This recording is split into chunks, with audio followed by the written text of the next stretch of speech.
Shalom jemaat yang terkasih dalam Yesus Kristus. Kita bersyukur untuk satu hari baru yang Tuhan berikan kepada kita pada hari ini. Sebelum kita menjalankan kehidupan kita lebih jauh, marilah kita mempersiapkan hati kita kepada Tuhan untuk mendengarkan firman-Nya dan menaikkan syukur kita atas pertolongan dan rahmat-Nya. Mari kita berdoa. Bapa kami di dalam kerajaan sorga, kami mengucap syukur untuk segala anugerah dan juga rahmat yang Tuhan berikan kepada kami. Kami boleh menikmati hari yang baru, hari yang penuh dengan rahmat dan anugerah-Mu. Saat ini ya Tuhan, kami ingin menjalani hari kehidupan kami dengan mengandalkan akan pertolongan daripada-Mu.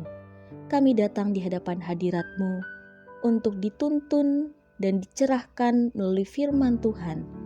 Kiranya Roh-Mu yang kudus menyertai setiap kami, dan apa yang kami boleh dengarkan, kami dapat renungkan dan kami dapat lakukan dalam kehidupan kami sepanjang hari ini. Tuhan kiranya menolong kami dan juga kiranya Engkau berbicara kepada kami secara pribadi setiap kami. Terima kasih Tuhan. Kami berdoa di dalam nama Tuhan Yesus Kristus. Amin. Renungan Harian Toraja Rabu 24 November 2021. Pembacaan kita terambil dari Yehezkiel 29 ayat 1 sampai 16. Firman Tuhan berbunyi demikian. Pada tahun ke-10, dalam bulan yang ke-10, pada tanggal 12 bulan itu, datanglah firman Tuhan kepadaku. Hai anak manusia, tujukanlah mukamu kepada Firaun, raja Mesir, dan bernubuatlah melawan dia dan melawan seluruh Mesir. Berbicaralah dan katakan, beginilah firman Tuhan Allah. Lihat, aku menjadi lawanmu hai Firaun raja Mesir, buaya yang besar yang berbaring di tengah anak-anak sungaimu yaitu Nil, dan yang berkata, sungai Nil aku punya, aku yang membuatnya. Aku akan mengenakan kelikir pada rahangmu, dan membuat ikan dari anak-anak sungaimu berlekatan pada sisikmu. Aku akan mengangkat engkau dari tengah anak-anak sungaimu dengan segala ikannya yang berlekatan pada sisikmu, dan aku akan melemparkan engkau ke padang gurun. Ya, engkau dengan segala ikan anak-anak sungaimu. Engkau akan jatuh di padang, dan tidak akan dipungut atau dikubur. Aku memberikan engkau menjadi makanan binatang-binatang liar dan burung-burung di udara. Dan semua penduduk Mesir akan mengetahui bahwa akulah Tuhan. Oleh karena engkau ibarat tongkat bambu bagi kaum Israel. Pada saat mereka memegang engkau dengan tangan, engkau patah terkulai dan engkau melukai bahu mereka semua. Dan waktu mereka bertopang padamu, engkau patah dan engkau membuat mereka semua terhuyung-huyung. Oleh sebab itu, beginilah firman Tuhan Allah. Sungguh, aku mendatangkan pedang atasmu dan melenyapkan manusia dan binatang daripadamu, sehingga tanah Mesir akan menjadi sunyi sepi dan menjadi reruntuhan. Dan mereka akan mengetahui bahwa akulah Tuhan.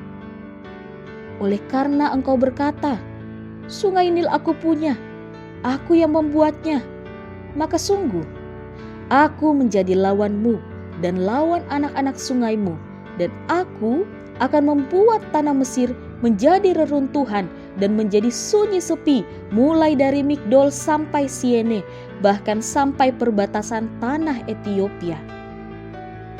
Tidak seorang manusia pun akan melintasinya, bahkan seekor binatang pun tidak, dan tanah itu tidak akan didiami selama 40 tahun. Aku akan membuat tanah Mesir menjadi sunyi sepi di tengah-tengah negeri-negeri yang sudah dimusnahkan, dan kota-kotanya akan menjadi sunyi sepi di tengah kota-kota yang diruntuhkan selama 40 tahun. Aku akan menyerahkan orang Mesir di antara bangsa-bangsa dan menghamburkannya ke semua negeri. Sebab beginilah firman Tuhan Allah. Pada akhir ke-40 tahun itu, Aku akan mengumpulkan orang-orang Mesir dari tengah bangsa-bangsa di mana mereka berserak. Dan aku akan memulihkan keadaan Mesir dan mengembalikan mereka ke tanah Patros, yaitu tanah asal mereka.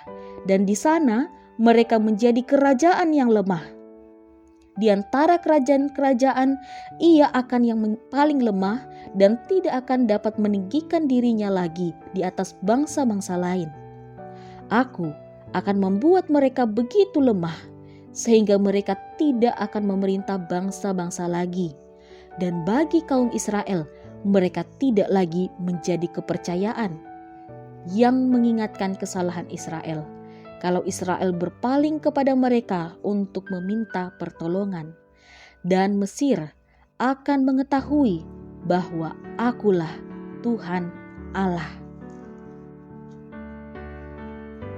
Jemaat yang terkasih, ketika kita mengandalkan kekuatan, materi, kecerdasan, atau bahkan sesuatu yang lebih daripada itu, sebenarnya hal ini adalah hal yang wajar-wajar saja.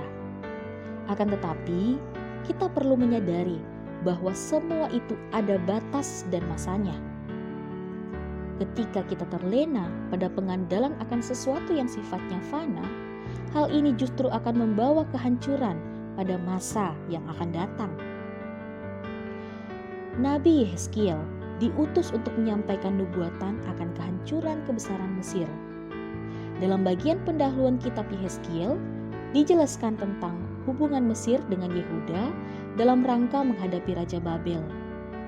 Namun, ternyata Mesir tidak bisa diandalkan. Mesir diibaratkan seperti tongkat bambu bagi orang Israel. Nah, dengan pengandalan itu, Mesir telah membuat Israel jauh dari Tuhan.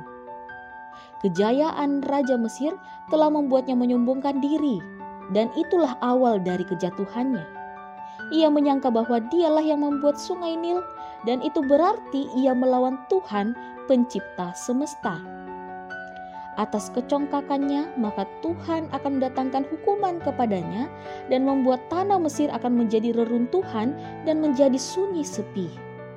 Maka, dengan demikian, mereka akan mengetahui bahwa Tuhanlah sang penguasa atas semesta ini. Mesir merupakan lambang kekuatan dan kejayaan pada zamannya. Tetapi apa yang tampak di mata manusia bukanlah kekuatan sebenarnya. Sebab Allah adalah sumber kekuatan sejati yang kekal, abadi dan tak terhingga. Kehadiran Allah yang Maha Kuasa sungguh dinyatakan di dalam Yesus Kristus yang telah mengalahkan kekuatan manapun, terutama kekuatan maut. Dialah Raja yang memerintah selamanya.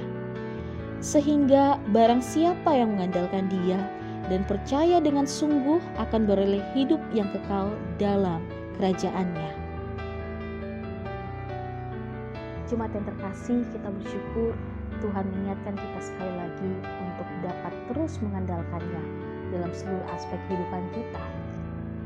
Oleh karena itu, mari kita mempercayakan kehidupan kita hari ini dalam tangan pengasihan Tuhan. Mari kita bersama-sama bersatu di dalam doa. Bapa di sorga, kami mengucap syukur untuk segala sesuatu yang Tuhan telah ajarkan, Tuhan tegur pada kami, dan Tuhan nasihatkan kepada kami. Kami mengingat bahwa betapa besar pengorbanan-Mu dan kuasa yang telah Engkau nyatakan dalam kehidupan kami, terutama untuk karya keselamatan yang Engkau berikan kepada kami. Terima kasih ya Tuhan untuk pengorbanan-Mu dan karya yang terus Engkau lakukan dalam kehidupan kami. Ampuni kami ya Tuhan, ketika kami seringkali tidak mengandalkan Engkau dan melupakan akan Engkau, dan kami hanya mengandalkan apa yang terlihat di mata kami. Bahkan kami mengandalkan diri kami sendiri menjadi tuan atas diri kami.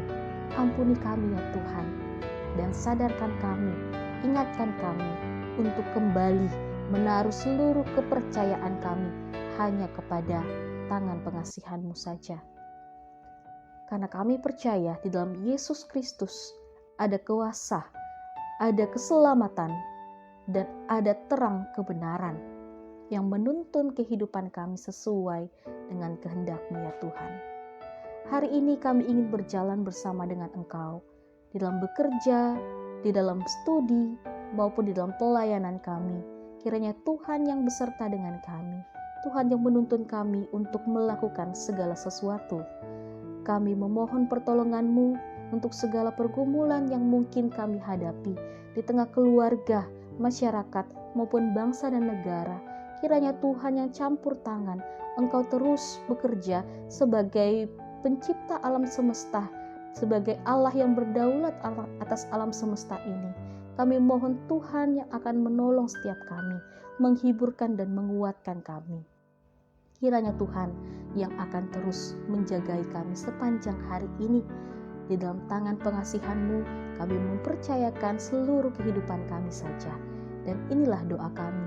Di dalam nama Tuhan Yesus Kristus kami berdoa. Amin.